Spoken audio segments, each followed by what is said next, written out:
The streets of the town were alive with murmurs of astonishment. Jesus of Nazareth, the healer and teacher, had been performing miracles, and the people followed him eagerly, hoping to witness his power once more. Among them was a man who had suffered for years, mute and tormented by a demon that had taken away his voice.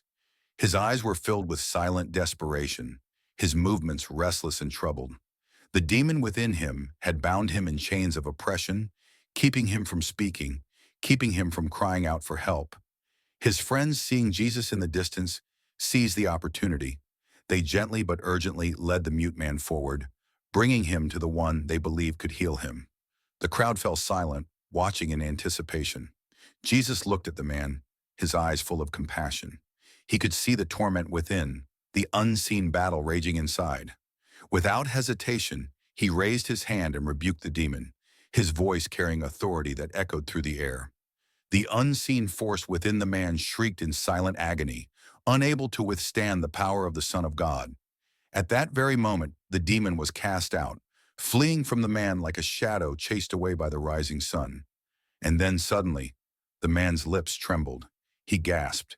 His voice, long imprisoned, was free. "Praise be to God!" he cried. The crowd erupted in astonishment. Gasps and whispers spread like wildfire. "We have never seen anything like this in Israel," some marveled. Many rejoiced, their faith strengthened by the miracle.